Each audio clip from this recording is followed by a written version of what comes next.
Es lunes 11 de febrero de 2013. Gracias a usted que nos acompaña a través de laprensagráfica.com. Un abrazo a nuestros compatriotas que están con nosotros a través de laprensagráfica.com o nos escuchan en GD Radio del grupo Dutriz. El viernes, en horas de la madrugada, en un madrugonazo para ser preciso, los diputados de las fracciones FMLN, PCN y GANA aprobaron un paquete de reformas a la Ley de Acceso a la Información que amplía, entre algunas cosas, el criterio de reserva en la información gubernamental y de paso otorgan más facultades al presidente sobre comisionados o sobre los comisionados del Instituto de Acceso a la Información. De este y otros temas sobre la legalidad y la institucionalidad a la luz del informe de coyuntura de FUSADES queremos conversar este lunes. Está con nosotros en nuestros estudios Javier Castro. Él es el director del Departamento de Estudios Legales de FUSADES. Javier, bienvenido, un gusto. Mucho gusto. Buenos días, William. Es un gusto estar con ustedes en este programa. Perfecto, Javier. Entonces, bueno, el informe lo hemos estado revisando, bastante amplio, hay muchos temas ahí que los vamos a reflexionar en el transcurso de la entrevista, pero bueno, a propósito de todo este tema de legalidad, de institucionalidad, nos cae el tema entonces de reformas a la ley de acceso que aprobaron en horas de la madrugada del pasado viernes estas tres fracciones de la Asamblea Legislativa, el FMLN, el PCN y GANA. Debo entender que el PES, no había nadie, no había presencia del PES, el Partido Arena que desde luego se opuso, y bueno, tampoco está Cambio Democrático en esto, ¿no? Pero bueno, en términos generales, Javier, ¿cuál es el análisis que están haciendo ustedes, que son grupo también del grupo promotor que está por la Ley de Acceso a la Información?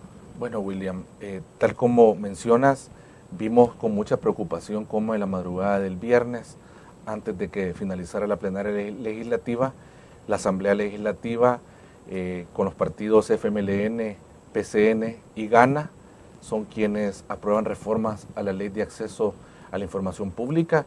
Hay que mencionarlo, la forma como se hace. Inicialmente el partido FMLN presenta la pieza de correspondencia el miércoles, el día anterior, el miércoles, ¿verdad?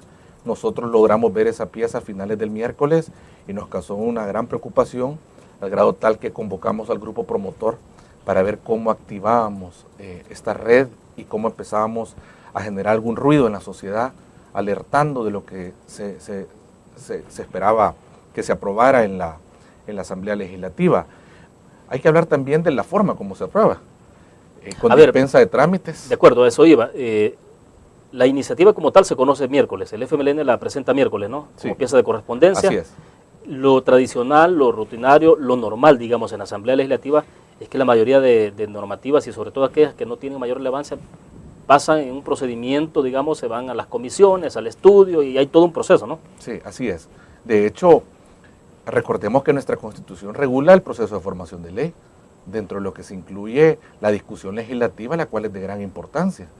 No obstante, vemos en este caso, se introduce el miércoles, en la plenaria se pide que entre esta pieza para que sea conocida en la plenaria y se aprueba con dispensa de trámites.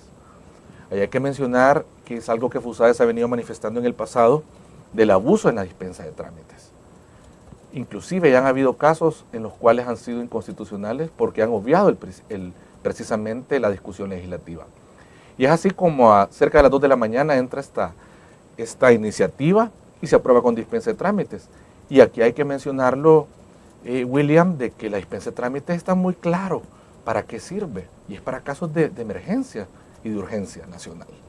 Y acá no Bueno, vemos, depende de quién tenga la urgencia en este caso. O sea, depende de quién la tenga, pero sí. en el caso, haciendo un juicio racional, Claro.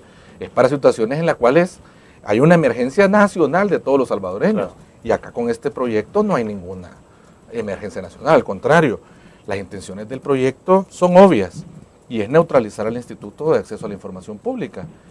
Y es lamentable porque el instituto ni ha nacido. Ya tiene más de 460 días de que se debió haber creado conforme a la Ley de Acceso a la Información Pública y a este día no existe. Y lo que tenemos es una pieza de correspondencia que fue aprobada posteriormente en la Asamblea Legislativa y que va camino a Casa Presidencial, orientada a anular la Ley de Acceso a la Información Pública. O sea, no hubo urgencia para darle vida a los comisionados, para nombrar comisionados, pero sí urgencia para reformar una ley sin que estén nombrados los comisionados. Así es. Entonces estamos viendo de que han habido una serie de obstáculos.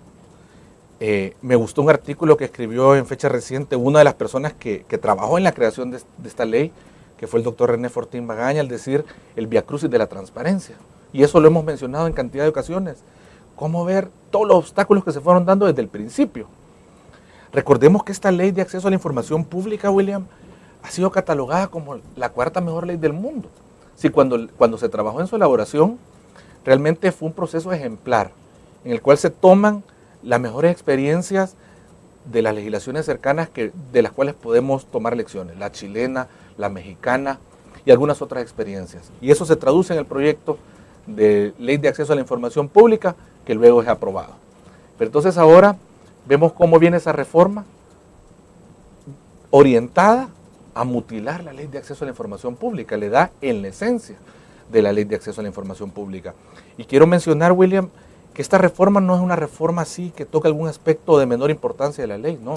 Exacto, yo creo que es importante conocer un poco por qué es que está tocando el alma de la normativa y digamos que al final de cuentas, ¿por qué entonces la puede convertir en una ley inútil? En primer lugar, hay que decir que lo más grave que tiene estas reformas es que son inconstitucionales. La ley, estas reformas vienen a limitar y a restringir un derecho fundamental que tienen los salvadoreños, que es el acceso a la información pública, tal como ya fue declarado en reciente jurisprudencia de la Sala de lo Constitucional. Entonces, estamos viendo cómo estas reformas están minando un derecho constitucional de todos los salvadoreños. Entonces, eso es lo más grave de todo, que tenemos una inconstitucionalidad evidente. ¿Y por qué decimos que esto toca directamente en el corazón de la reforma? Pues precisamente el ente garante y rector de la Ley de Acceso a la Información Pública, el Instituto de Acceso a la Información Pública, que ya hablábamos que ni ha nacido. Entonces ahora este instituto queda únicamente limitado a dar recomendaciones cuando se presenten los conflictos entre información reservada o información clasificada. Y acá para las personas que nos están viendo y escuchando, ¿a qué se refiere eso de información clasificada o reservada? Eso se refiere que hay ciertas categorías de información dentro de la ley. La información pública, la reservada y la confidencial. La ley se rige por el principio de máxima publicidad, es decir, que todo es público, salvo lo que aquí se exceptúa. Y hay alguna información reservada para algunos aspectos como seguridad nacional, defensa nacional, para los procesos inclusive investigativos, etc. Claro. Pero entonces acá lo que estamos viendo es que el funcionario, el titular el oficial de información, si me llega a declararle a un ciudadano que hace una consulta la información como reservada, según esta ley vigente, todavía, que aunque esté en papel, pero sabemos que si esa reforma prospera no será así, podía acudir al Instituto de Acceso a la Información Pública para que resolviera esa controversia.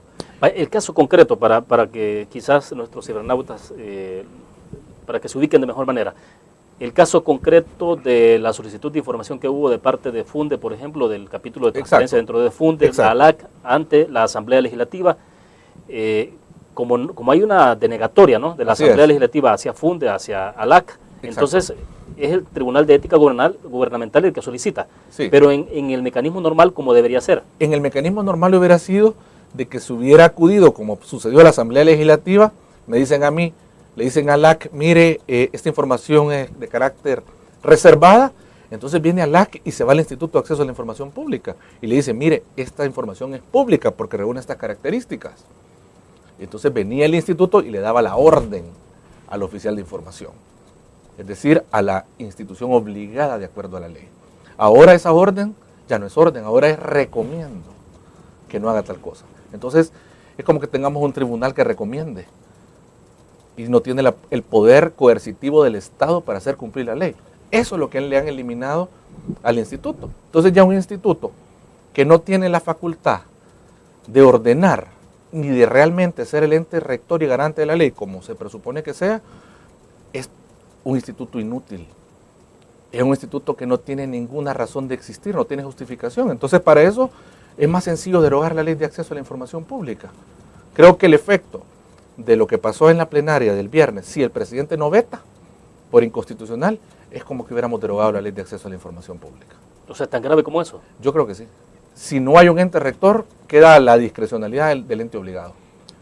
De acuerdo, vamos a otra pausa, a la primera pausa comercial. Cuando regresemos, ¿por qué es inconstitucional esta reforma? Esto supone entonces que uno esperaría que ustedes como grupo promotor puedan acudir a la Corte Suprema de Justicia. Bien, vamos a una pausa.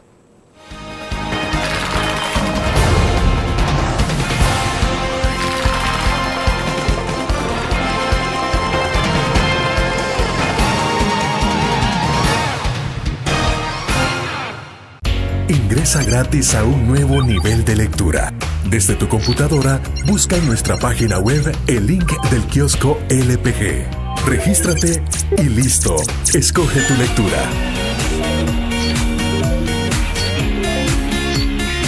En tu tablet, iPhone o Android, ingresa a App Store o Google Play. Busca Kiosco LPG, descarga la aplicación y disfruta de todas nuestras publicaciones digitales. Grupo Dutriz, multiplicamos la forma de informarte.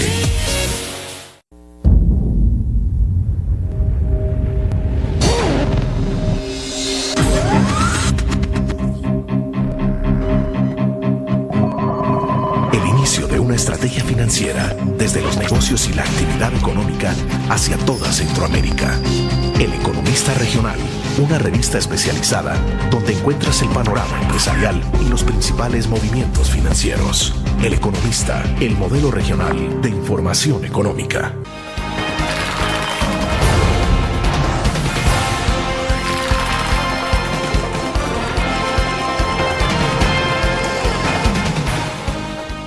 Este lunes se está compartiendo en nuestros estudios desde la sala de redacción de la prensa gráfica Javier Castro, director del Departamento de Estudios Legales de FUSADES. Javier, decías en el segmento pasado que estas reformas tienen visos de inconstitucionalidad. Entonces uno, bueno, como todavía no ha sido, el mecanismo no ha terminado de aprobación o de sanción de esta ley, tiene que esperarse que el presidente a ver qué decisión toma. Pero ustedes entonces, si el presidente sanciona, ¿ustedes acudirían a la Corte Suprema de Justicia? Ya el grupo promotor y otras instancias de la sociedad civil ya están evaluando qué acciones seguir a continuación de este nuevo atropello a la institucionalidad.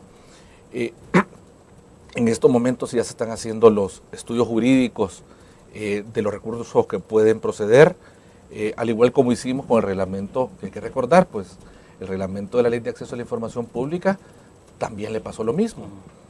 Se emite con disposiciones orientadas a que la ley no fuera efectiva. Esa fue la que dio la pauta que el presidente de la República rechazara todas las ternas que le hizo llegar a la sociedad civil. Y también habían incluido en aquel momento unas definiciones totalmente ambiguas referidas a la seguridad política que prácticamente cabía cualquier aspecto de la administración del Estado. Esas fueron declaradas inconstitucionales. En ese momento, algunos miembros del grupo promotor, porque hay que mencionarlo que los recursos los interponen en calidad de ciudadanos, ¿verdad? Claro, claro. Pero eran miembros del grupo promotor que acudieron a la Corte a pedir la inconstitucionalidad del reglamento y la Sala de lo Constitucional dio la razón el año pasado, ¿verdad? Entonces, en este caso se están evaluando también las alternativas, los recursos. Acá hay que señalar que caben dos tipos de recursos. Está el recurso de inconstitucionalidad por la violación del artículo 6 de la Constitución, que es el que se refiere a la libertad de expresión. Se ha interpretado, y así es como debe verse, que el acceso a la información es un complemento de la libertad de expresión. Si yo no tengo información, no puedo expresarme. Entonces, ese es el complemento. La sala, como decía al principio, ha sido clara en señalar la calidad de derecho fundamental y derecho constitucional que tiene el acceso a la información pública. Entonces, en base a ello, totalmente viable el recurso de inconstitucionalidad. Pero también los ciudadanos, en su carácter individual también, pueden presentar amparos.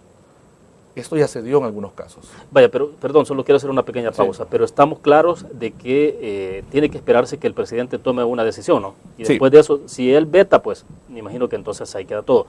Pero lo cual tampoco parece que va a ser tan real, o sea, conociendo un poco el comportamiento, las decisiones que ha tomado el presidente sobre esta materia, no parece que esa vaya a ser la respuesta del presidente, vetar estas reformas. Nosotros estamos enfocados en este momento haciendo las evaluaciones de los recursos constitucionales, pero en lo que estamos enfocados directamente es pidiéndole al presidente de la República que en base a sus facultades constitucionales que vete.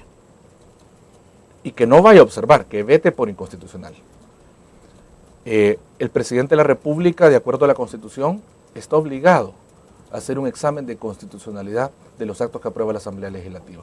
Es la misma lógica de los frenos y contrapesos, y él está obligado a velar de que el decreto aprobado por la Asamblea no viola la Constitución. Entonces nosotros le pedimos al presidente de la República que vete por inconstitucionalidad. Creo que esperamos que el presidente escuche a la sociedad civil. La sociedad civil se ha manifestado de diversas vías. Impresionante lo que ha sucedido en las redes sociales, pidiéndole al presidente que vete, pidiéndole que no a la reforma de la Ley de Acceso a la Información Pública. La Asamblea Legislativa no escuchó a la sociedad civil. El mismo día que se estaba discutiendo en la Asamblea Legislativa, la sociedad civil desde la tarde empezó a pedir que esto no se aprobara y no escucharon a la sociedad civil. Ahora le pedimos al presidente que escuche a la sociedad civil y que cumpla con su deber de velar porque se respete la Constitución y que lo vete por inconstitucional. Bueno, y es interesante porque el fin de semana, ayer domingo, la Iglesia Católica y la Iglesia Evangélica se han pronunciado a favor de que el presidente vete estas reformas, ¿no? Así es. Vimos el arzobispo de una forma muy vehemente, de una forma muy fuerte, pidiendo que se vetara. Habló inclusive de que el instituto era prácticamente un aborto, que no lo habían dejado ni nacer y ya lo estaban mutilando, ¿verdad? Un poco también lo que dijo el grupo promotor de la ley de acceso, que se estaba anulando la efectividad de la ley de acceso a la información pública y que sería un grave retroceso. También vimos a las iglesias evangélicas, ya vimos a la CIP expresándose. Entonces yo creo que la sociedad civil en estos momentos le está pidiendo al presidente de la República que demuestre su compromiso con la transparencia, vetando las reformas. Las reformas serían un grave retroceso. Era de los déficits democráticos que tenía el país el no contar con una ley de acceso a la información pública. Se aprueba, luego de tantos obstáculos, se consigue una buena ley. Ahora el reto era su implementación y hemos visto cómo cada vez más han habido obstáculos para la implementación de la ley. Javier, pero bueno, a esta administración prácticamente le está quedando un año con un par de meses, ¿no? O sea, esta administración termina en mayo del próximo año, termina su mandato.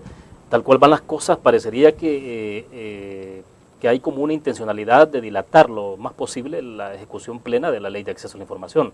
Digo, primero fue el tema de los institutos, de los comisionados en el Instituto de Acceso a la Información, luego toda esta discusión que se ha venido, ahora hay todo un proceso, un mecanismo que se va a establecer, incluso si se va por la vía de ustedes como grupo promotor, por la vía de un recurso ante la Corte, igual va a llevar tiempo, es decir, prácticamente puede llevarse lo que le queda a esta administración. Por eso nosotros pedimos, en primer lugar, de que ya no haya más obstáculos, no haya más dilaciones. Las hemos venido viendo y si uno hace el listado del Vía Crucis precisamente que se mencionaba, uno puede ver obstáculo tras obstáculo. Y claramente este recurso es totalmente viable en la sala de lo constitucional, pero va a restar tiempo. Y ahí los que pierden son los ciudadanos. Perdemos ese derecho al acceso a la información pública que no ha podido ser una realidad en El Salvador. Eso es lo que perdemos todos los ciudadanos. Esto no es algo que no está en las manos de los ciudadanos, este derecho. Claro que está. Es algo fundamental para los ciudadanos, para cualquier aspecto de su vida. No obstante, los ciudadanos aún no han podido disfrutar realmente lo que es el acceso a la información pública por esta serie de obstáculos que se han ido dando. Esta serie de obstáculos a no tener desde los comisionados, a no tener el reglamento, a no otorgársele la partida presupuestaria específica, como dice la ley. Esto es una obligación de la ley que el instituto, para que garantizar su independencia y por las características del instituto, tenga su propia partida presupuestaria. Y lo que hemos visto en el presupuesto de este año ya aprobado es que se le asignó pero a la Secretaría de Asuntos Estratégicos, cuando la ley ordenaba que tenía que tener su rubro específico para garantizar su independencia. Entonces, esas son otras de las cosas que se fueron viendo. Hay otro gran problema que se vio anteriormente, William, y era la inestabilidad en el cargo de los oficiales de información pública. Si un oficial se estaba resistiendo a una orden del titular de la oficina pública, no estaba de alguna forma garantizada su estabilidad y hubo algunos casos de que fueron destituidos inclusive.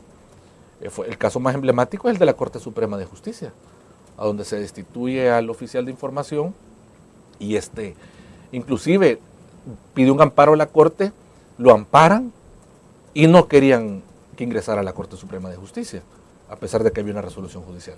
Entonces vemos que hay una serie de cosas que se han ido dando en el camino que lo que nos demuestran es de que no ha habido voluntad política de los distintos actores, tanto a nivel legislativo como a nivel ejecutivo, para que la ley de acceso sea una realidad en El Salvador. Bueno, pero es interesante porque si uno hace memoria, y un poco hacíamos el esfuerzo antes de comenzar la entrevista, Javier, es desde el momento, hasta hace cuántos años se remite la discusión de acceso a la información, ¿no? Y recordábamos que efectivamente quien fue uno de los protagonistas fue el mismo FMLN en el pasado.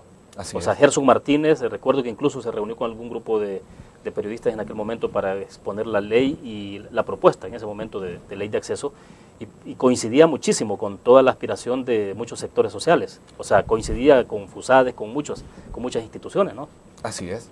Este es un tema, la ley de acceso a la información, que se viene discutiendo desde hace muchos años. Efectivamente, esto habrá sido lo que mencionas cerca del año 2006-2007. FUSADES se compromete a trabajar en el proyecto en el año a finales del 2007, y ya antes, ya estos actores ya se hablaba de tener una ley de acceso, de la necesidad de tener una ley de acceso a la información pública. Todo el año 2008, FUSADES junto con el Instituto de Derecho Constitucional trabajamos en el proyecto, hicimos focus groups, luego se crea el grupo promotor, se presenta el proyecto que habíamos trabajado el grupo promotor a la Asamblea Legislativa, se fusiona con el que tenía el FMLN, se hacen sesiones de discusión de la ley ejemplarizantes, se trajeron expertos internacionales y al final se aprueba la ley de acceso. Primero hubo observaciones del presidente, claro. Luego se aprueba y teníamos la ley de acceso, que era una ley modelo. Para quienes nos escuchan y nos ven, el grupo promotor está integrado por FUSADES, está FUNDE, la Universidad Centroamericana, la UCA, ¿no? Está la UCA, está la Universidad Dr. José Matías Delgado. Está la Iniciativa Social para la Democracia. ISD no está, pero ha sido cercana, pero no forma parte del grupo. Está también el Instituto Iberoamericano de Derecho Constitucional, está ASDER, está el periódico El Faro, está FUNDE, la Fundación de TJ reciente, el Centro de Estudios Jurídicos. Así que tenemos APES, también está APES desde luego, APES. Entonces tenemos este grupo de asociaciones, de entidades que nos unimos a favor de la transparencia. Y así es como hemos seguido luchando, y de hecho ahora tenemos la conferencia de prensa del grupo promotor para dar nuestra posición sobre este atropello al acceso a la información pública. Perfecto. Bueno, tenemos que hablar un poco sobre el informe que ustedes han presentado del segundo semestre del año pasado, ¿no? Sí. Que fue el que presentaron, pero antes de eso vamos a la pausa y después regresamos. Quiero una opinión tuya, Javier, en términos de cómo está funcionando el Tribunal de Ética Gubernamental, que es otra pieza clave dentro de todo este engranaje. Sí. ¿En qué condiciones el tema presupuestario? ¿Cuáles son las debilidades o fortalezas que puede tener el TEC en este momento? Vamos a una pausa. Excelente.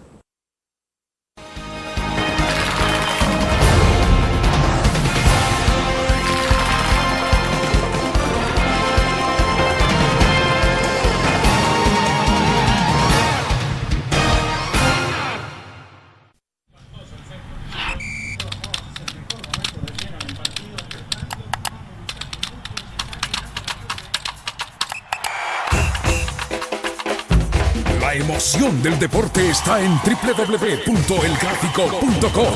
Ingresa al nuevo escenario deportivo y descubrí toda la pasión del deporte. Fotos, videos, fichas y resultados de las mejores ligas del mundo. Elgráfico.com. Conectados por deporte. Una nueva forma de vivir la información. GDA Live de Grupo Dutris. Ingresa a App Store o Google Play y descarga gratis la aplicación GDA Live. Ahora busca en nuestros periódicos y revistas los iconos de GDA Live. Enmarca la imagen dentro de tu pantalla para animarla. Toca 2 veces la imagen para vivir la información en pantalla completa. Y recuerda que en el código ALIVE de la portada estaremos actualizando nuestras noticias. Con GDA Live, vive la información. Grupo Dutris, multiplicamos la forma de informarte.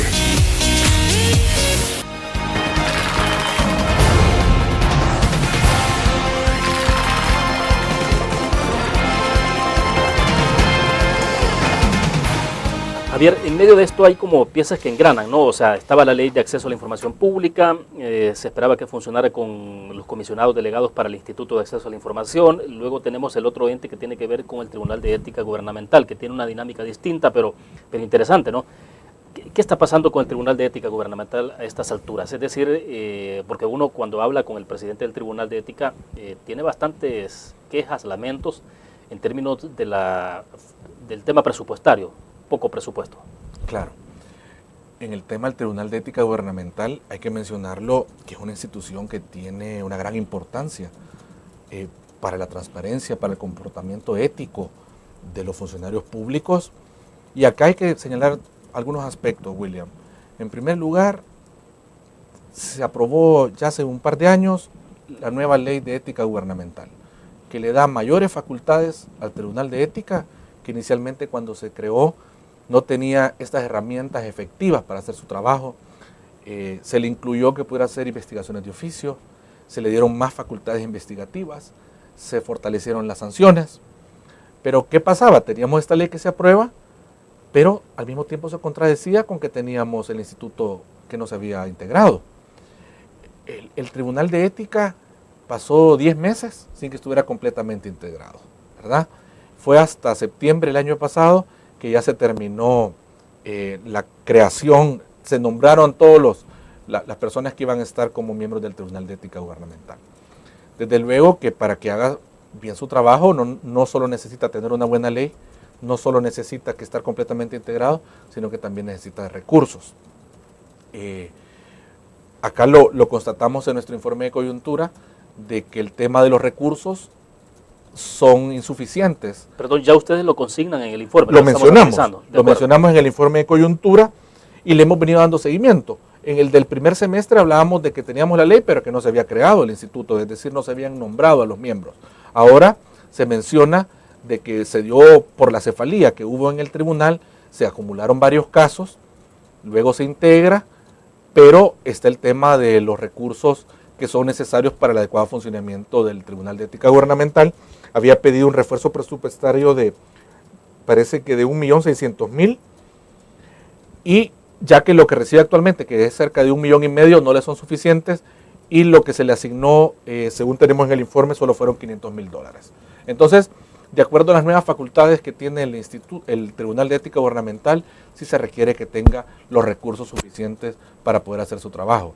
Entonces creemos que es importante darle todo el apoyo al Tribunal de Ética Gubernamental, precisamente por el importante rol que tiene, y viendo de que precisamente por eso se le aprobó una nueva ley para que ésta tuviera mayores herramientas para poder hacer su trabajo adecuadamente.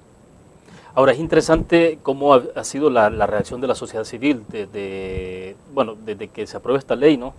Entra todo este proceso de idas y venidas, de subidas y bajadas, y ahora vemos otra vez integrada, no sé, una respuesta en términos sociales bastante interesante. Lo que nosotros hemos constatado y lo hemos manifestado dentro de las conclusiones de nuestros informes de coyuntura, y no solo el que acabamos de presentar la semana pasada, sino que el anterior, fue el despertar de la sociedad civil.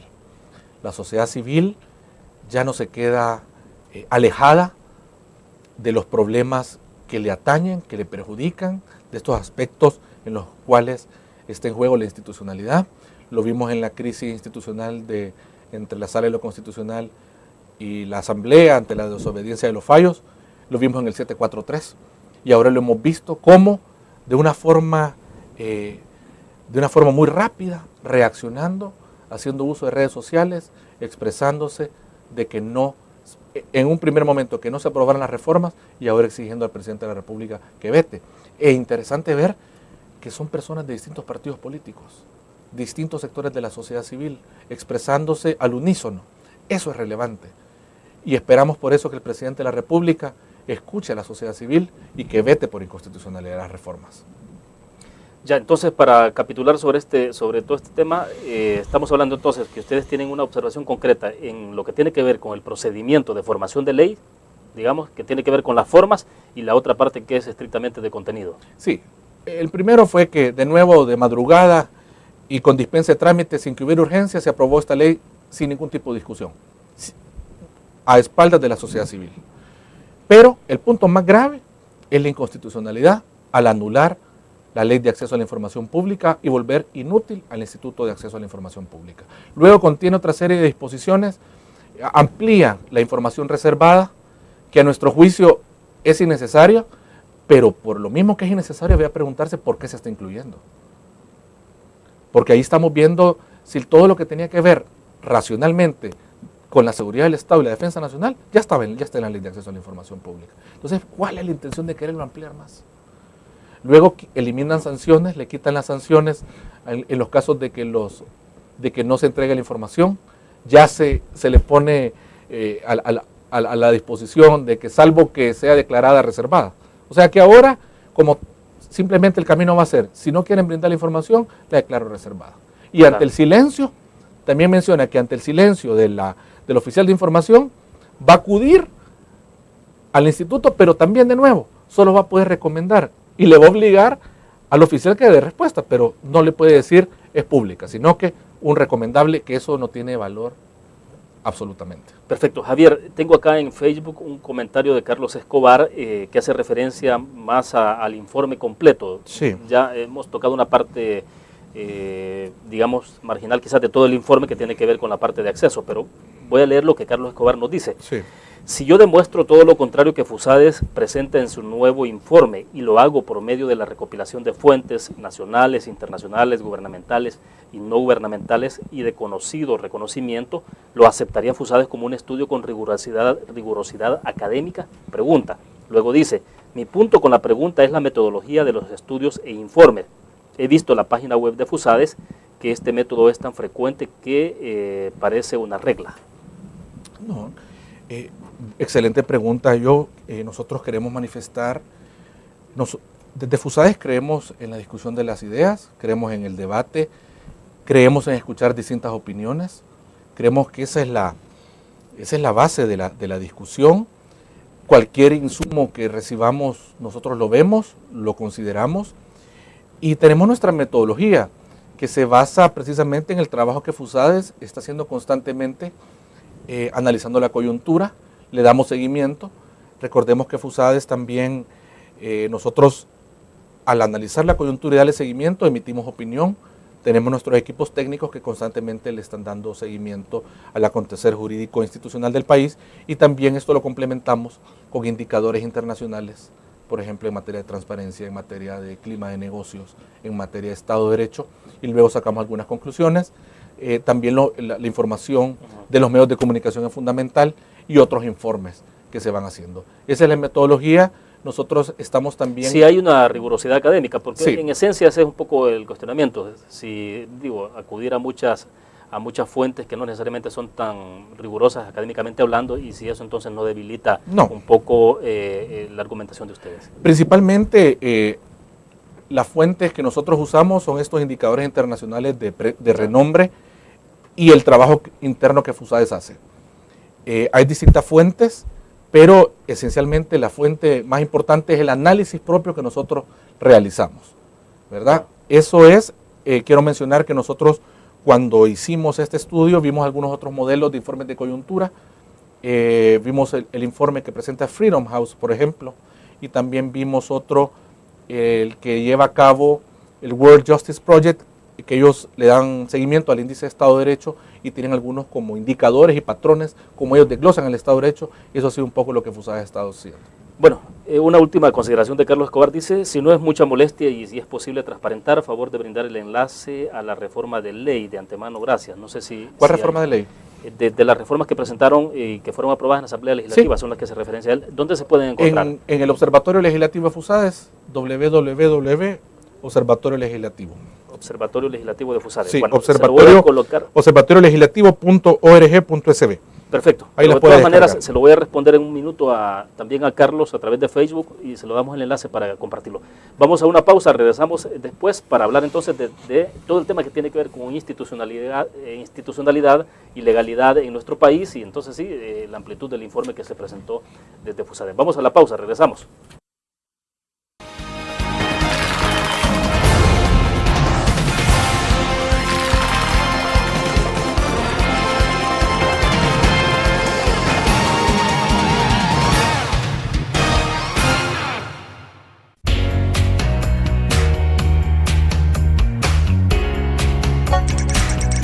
Cada momento, donde quiera que estés, te damos el mejor contenido en diferentes plataformas.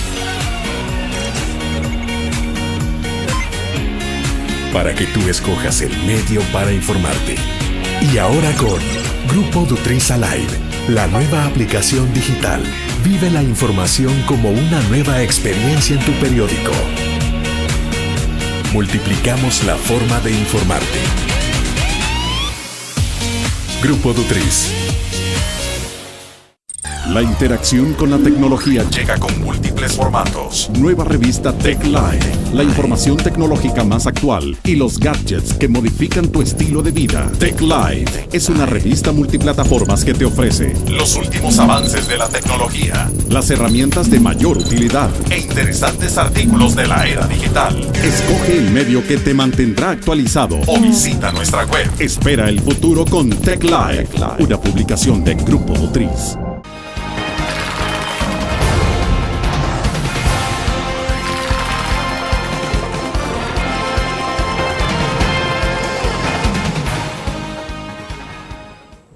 Bueno, Javier, evidentemente lo que hemos conversado sobre todo el tema de ley de acceso a la información pública, de reformas presentadas en la Asamblea Legislativa y aprobadas por el FMLN, GANA y PCN en el pasado,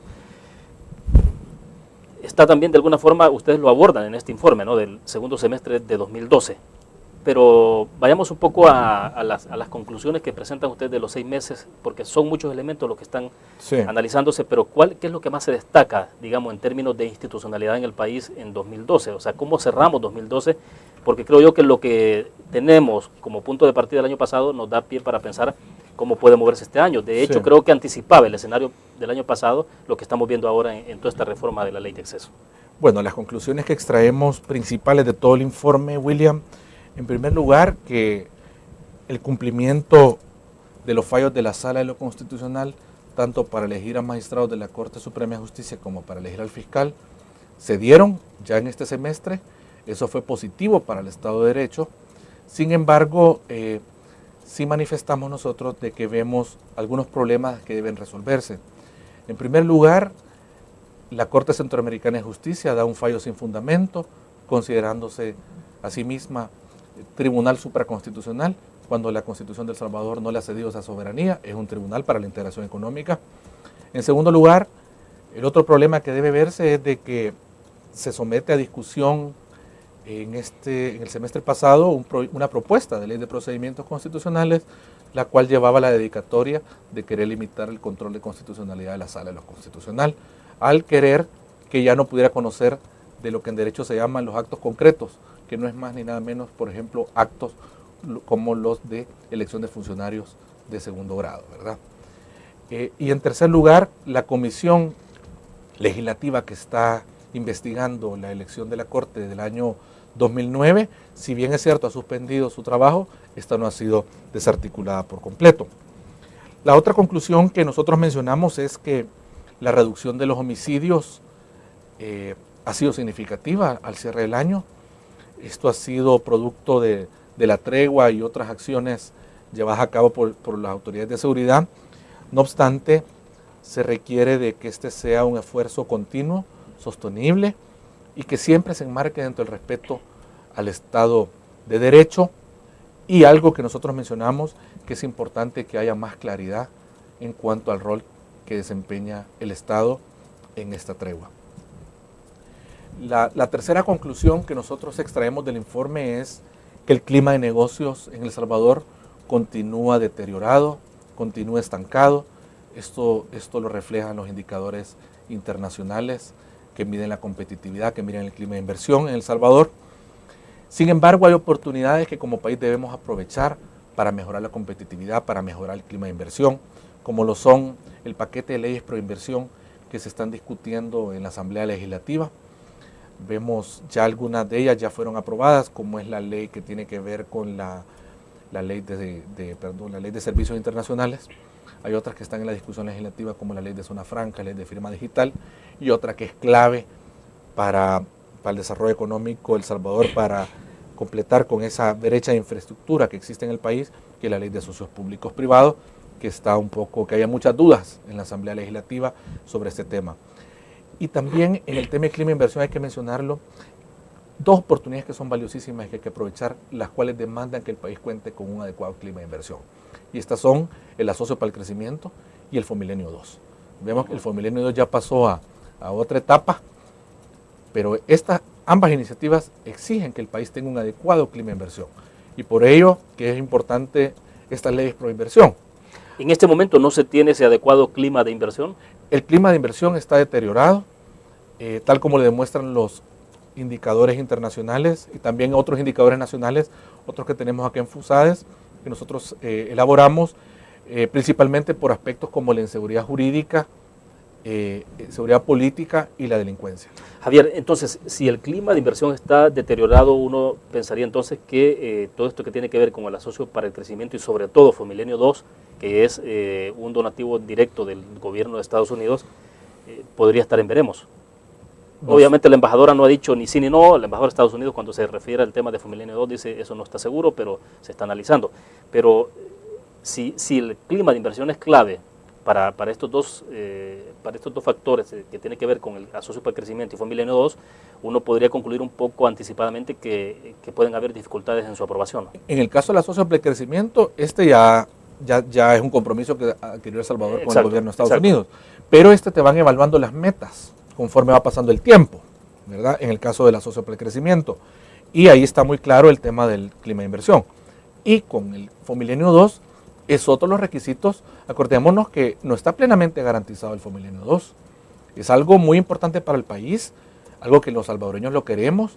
No obstante, tenemos que hacer bien nuestro trabajo para poder garantizar que no tenga esos recursos. Pero entonces vuelvo con lo que comenzábamos la entrevista, es decir, cuando se habla de estas reformas de ley de acceso que terminan anulando prácticamente la ley, ¿cómo cae en los indicadores? Porque bueno, entiendo que en Fomilenio, por ejemplo, hay un estimado de aproximadamente 15 a 19 indicadores que son los que se miden, sí, ¿no? Que tiene que ver con democracia, institucionalidad, Estado de Derecho, legalidad, Estado de Derecho y demás. Desde luego que reformas como la de la Ley de Acceso a la Información Pública no facilitan y no abonan al trabajo que como país debemos hacer para prepararnos para una iniciativa como Fomilenio 2. Y quiero decirte que en el caso del Asocio para el Crecimiento, ahí está muy claro el apoyo que tiene que darle el gobierno a la implementación de la Ley de Acceso a la Información y la creación del Instituto de Acceso a la Información Pública. Eso es uno de los compromisos que se adquirió en el Asocio para el Crecimiento. Entonces, por eso nosotros mencionamos, miren, como país trabajemos en el clima de inversión, pero también hay que respetar el Estado de Derecho. La transparencia es considerada últimamente como uno de los baluartes sobre los que está el Estado de Derecho. Entonces, por ello que tenemos que trabajar en fortalecer este clima de inversión y tener un mejor Estado de Derecho en El Salvador. Y tal vez mencionar, William, las leyes pro inversión, es necesario que se aprueben, que haya el mayor consenso. Vaya, eso está ocurriendo ya en la Comisión de Hacienda. Y en la de Economía también, en las dos comisiones. Ahorita la Asamblea está discutiéndolas, está en la oportunidad de poder mejorar las leyes, inclusive, poder mejorarlas para que el país cueste con estos instrumentos legales. Pero hay que mencionar que es un gran paso. Las leyes van en la dirección correcta, pero no solo basta eso para tener un adecuado clima de inversión. También luego se requiere el respeto a las reglas del juego, se requiere la adecuada implementación de la ley, se requiere fortalecer la institucionalidad del país. El tema de la delincuencia es clave. Y acá hay que mencionar, cuando hablamos lo de la tregua, de la reducción de homicidios, también tiene que tratarse y ver cómo disminuimos otros delitos como las extorsiones y otros que están afectando a las pequeñas y microempresas, por ejemplo. Entonces, el clima de inversión es una serie de factores. Las leyes son un buen paso, pero hay que continuar trabajando en ellas. Y tal vez para cerrar la última conclusión, era por donde empezamos. En ese momento decíamos pocos avances en materia de transparencia, grandes retos, principalmente porque no existe el Instituto de Acceso a la Información Pública, y prácticamente el único avance que mencionábamos para destacar era la jurisprudencia de la Sala cuando declara el fallo inconstitucional del reglamento de la Ley de Acceso, emitido hace 2 meses, y eso no lo mencionamos al principio, a donde deja con claridad de que todo el proceso de elección de las ternas que llevó a cabo la sociedad civil es válido, y por tanto el presidente de la República estaba obligado a cumplir esa sentencia y a elegir a los comisionados del Instituto de Acceso a la Información Pública. ¿El presidente está en desacato todavía? El presidente no ha cumplido. La sentencia es clara en cuanto a que tiene que proceder a cumplirse. Ahora, estas reformas que se han aprobado, si el presidente las sanciona, tampoco tiene carácter retroactivo. No tiene Él tendrá que aplicar de acuerdo a la disposición que emitió el fallo de la Sala. El presidente de la República tiene que elegir a los comisionados del Instituto de Acceso a la Información Pública conforme al mecanismo que ya se había y todo el proceso que se llevó a cabo en base a esas ternas. La sentencia de la sala dice con claridad que todo el proceso es válido y que por ende lo que corresponde es que el presidente haga la elección de los comisionados y estas reformas no pudieran ser retroactivas, sino que el presidente de la República tiene que nombrar a los comisionados, porque también en más de alguna ocasión se mencionó de que iban a estudiar las posibles reformas al reglamento para hacer la elección, y eso no es necesario. Perfecto, vamos a la última pausa comercial. Cuando regresemos, elección de magistrados de Corte de Cuentas. Okay. Es un tema pendiente, vamos a la pausa.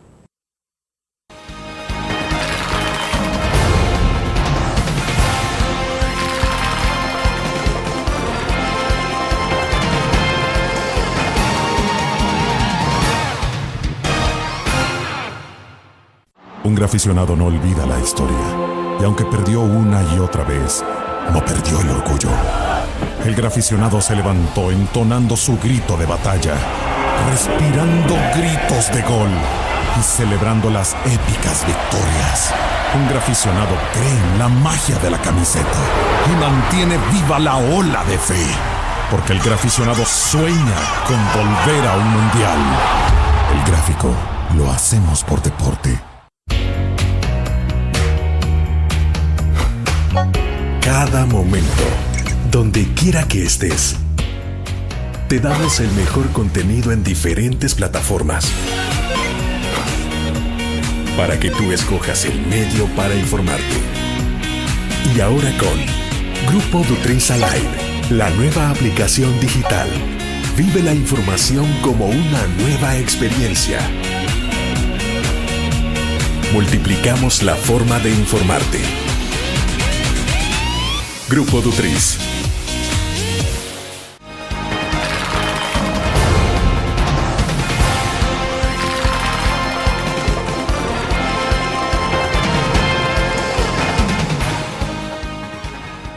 Bueno, Javier, estamos al cierre de la entrevista en línea, nos quedan al menos 7 minutos, pero estamos entonces, la Sala de lo Constitucional también emite una sentencia, un fallo en el que establece que debe la Asamblea Legislativa elegir nuevamente a 3 magistrados de la Corte de Cuentas de la República.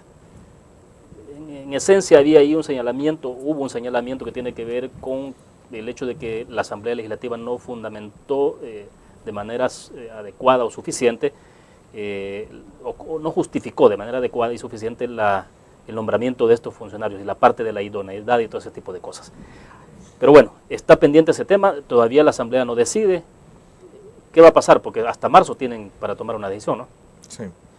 Bueno, acá en el reciente fallo de la Sala Constitucional, el examen de constitucionalidad que lleva a cabo la Sala es de mencionar de que precisamente hay algunos requisitos que establece la Constitución para aspirar a algunos cargos.